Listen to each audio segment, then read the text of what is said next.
করিমপুরের গরিব চাষি ভুবনের একটা পোষা মুরগি ছিল। সেই মুরগির ডিম হাটে বেচে ভুবনের সংসার চলত। সে মুরগিটাকে তার ঘরের সামনে বেড়ার মধ্যে রাখত। কিছু দূরেই ছিল এক বিশাল জঙ্গল, আর সেই জঙ্গলে একটা পাজি শেয়াল থাকত। সে অনেক চেষ্টা করেও বেড়ার ভিতরে ঢুকতে পারত না। তাই সে বিশেষ মতলবে ভুবনের মুরগির সাথে বেশ বন্ধুত্ব পাতিয়ে ফেলেছিল।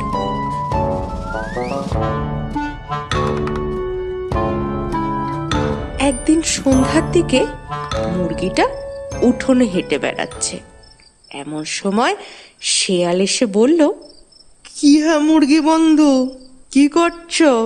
খাওয়া দাওয়া হলো? আরে শেয়াল ভাই যে, এই সন্ধ্যের দিকে একটু হাঁটাহাঁটি করছি আর কি। তুমি এদিকে কি করতে? আর সত্যি কথা কি বলবো তোমায়, এই যে বড় জঙ্গলে আমি থাকি, একটা মনের মতো বন্ধু নেই আমার, জানো। তাই তো তোমার সাথে একটু গল্প করব বলে চলে আসি। আর আর এই যে তোমার মধুর গলার স্বর, আমি তো সকাল সকাল তোমার ডাকে ঘুম থেকে উঠি। তুমি একটু বেশি প্রশংসা করো শেয়াল ভাই। কই আর তো কেউ এরম বলে না। সেই তো ব্যাপার গো, সবার প্রশংসা করার মতো মন থাকে না। এই যে আমি ভাবি, তো তুমি যদি আমাদের সঙ্গে জঙ্গলে থাকতে, কত ভালো হতো। তোমার মিষ্টি মধুর ডাকে সকালের ঘুম ভাঙতো। কি যে তুমি এই বন্দি হয়ে থাকো না, দূর। কি যে বলো, মালিক আমার বড্ড ভালো মানুষ। আমি ডিম দিই রোজ, আর মালিক আমায় পেট ভরে খেতে দেন। আমি বন্দি কই, আমি তো ভালোই আছি।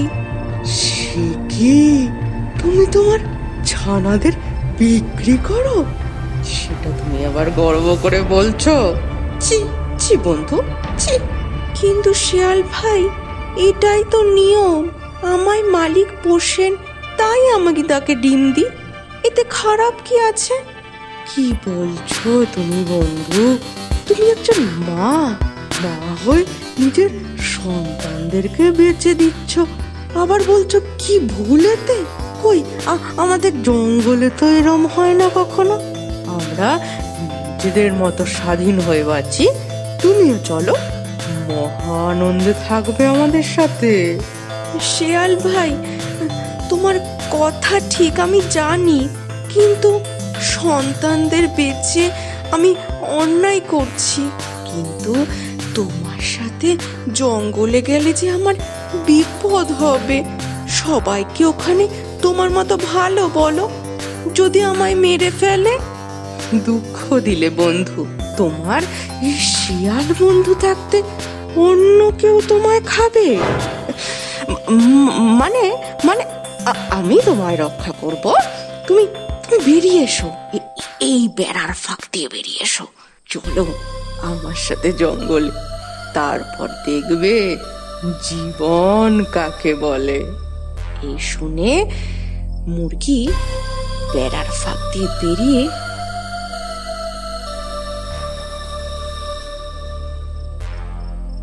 শেয়ালের সঙ্গে জঙ্গলের দিকে যেতে শুরু করলো। কিছু দূর যেতেই ঘাড় মুটকে ধরলো মুরগি।